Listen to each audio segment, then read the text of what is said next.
Hey everyone, it's Jonathan here. We had a really busy week in the world of finance, from the FOMC meeting to various PMI numbers that we got. But personally, I think that the most important data that we got was the various job reports. So let's look into these reports and see what clues we could find regarding inflation and what the Fed may possibly do in the next FOMC meeting. So let's start with the ADP National Employment Report for the month of January, where we saw private sector employment increase 106,000 jobs. In comparison to December, we actually saw jobs increase by 250,000 jobs.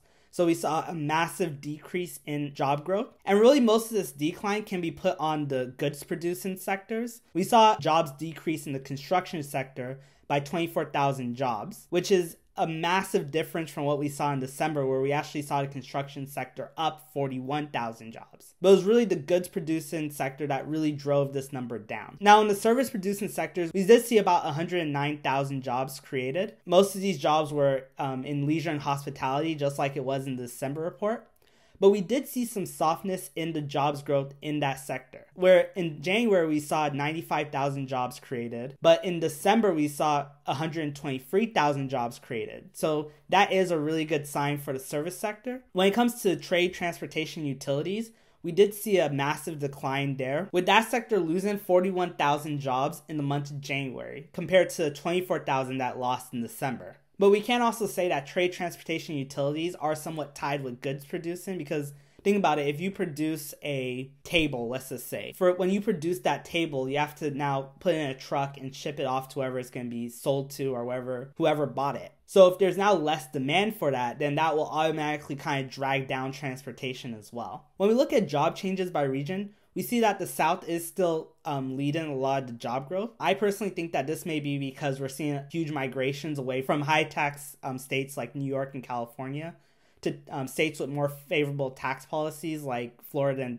and Texas. Now, when it comes to changes in employment by establishment side, we saw a lot of the decreases in small establishments, with a 75,000 jobs lost in that sector in the month of January. And you have to remember that small businesses account for almost about 50% of employment in the US. This is in line with what you would see inside a tighter economy. So it is a sign that what the Fed is doing is starting to kind of get home to market, especially a jobs market, which is really what the Fed is scared of, because they're afraid of a possible wage price spiral.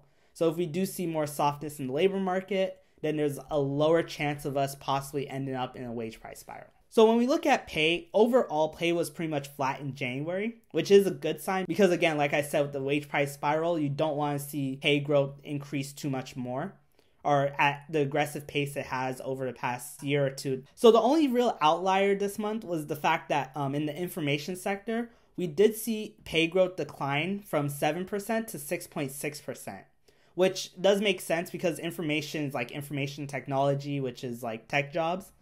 And we have seen mass amounts of layoffs at tech firms all over the nation, especially the big tech firms.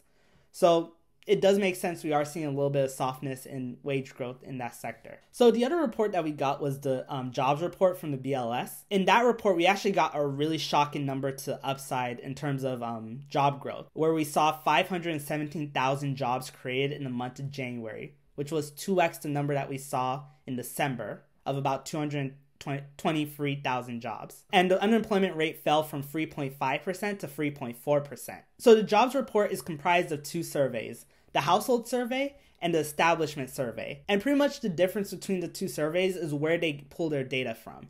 So the household survey pulls data from the employee directly. So they go and they survey the employee and they say, hey, are you working or are you not working? Whereas the establishment survey pulls the employers and asks them how many jobs do they have filled, how many jobs do they have open. When it comes to the household survey, for the most part, the whole data that we had for the month of January was pretty much unchanged when you compare it to December. But then when we look at the establishment data, what we see is that we did see a massive increase in non-farm payroll employment. And most of these gains were pretty widespread in the market, but it was led by leisure and hospitality. Leisure and hospitality added about 128,000 jobs in the month of January, which is double what was on the jobs report back in December of 67,000. So this shows us a couple things.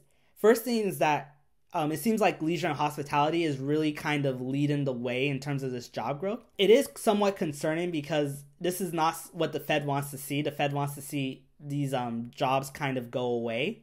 And just because these jobs go away doesn't necessarily mean people are going to lose their jobs. It just means that there's going to be less jobs out there, and there's not going to be this high competition, avoids the wage price spiral. It was also led by professional and business services, which rose about 82,000 jobs for the month of January, which is pretty much the same thing that we saw in December. Healthcare added about 58,000 jobs, which is along the lines of what it added in December as well. So we didn't really see too much movement there. When it comes to average hourly wages, which is the way this report measures wage growth, we saw an increase of about 0.3% month over month, or a year-over-year increase of about 4.4%, which does seem pretty excessive if you think about it, that like the normal inflation rate's usually 2 to 3%, and then the typical employee usually gets a raise somewhere about 1 to 3% above inflation.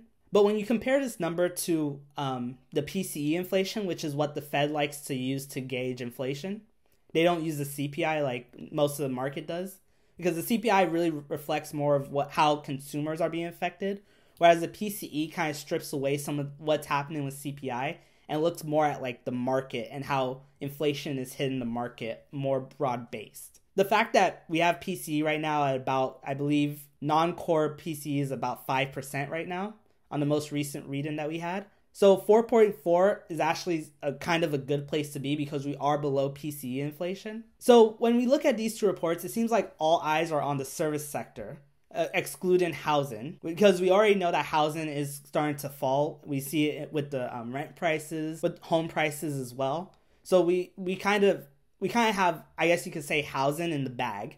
And then we already know we have goods in the bag because we've seen goods slow down quite a bit as well.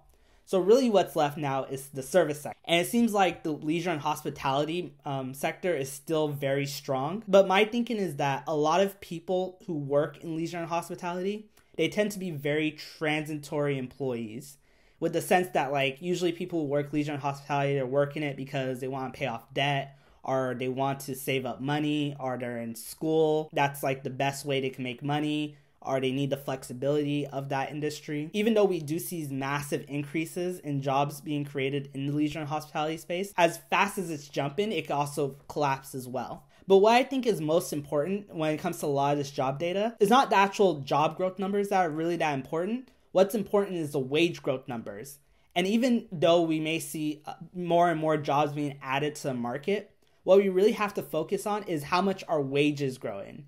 Because that's what we care about. We care about the wage growth because of wage price spiral. Given these strong employment reports that we got, is most likely going to cause the Fed to be much more restrictive.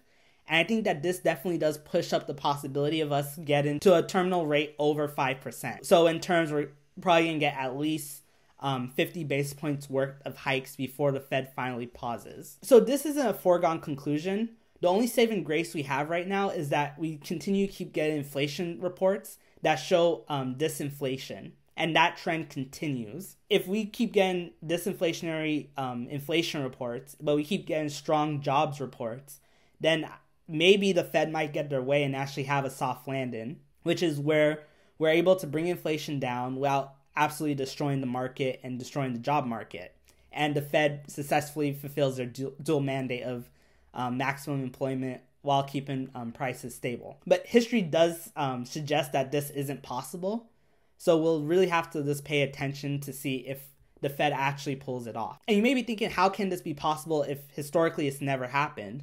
Well, you gotta think about it. It wasn't only people consuming stuff that caused inflation. It was also the fact that we had such a disaster with supply chains.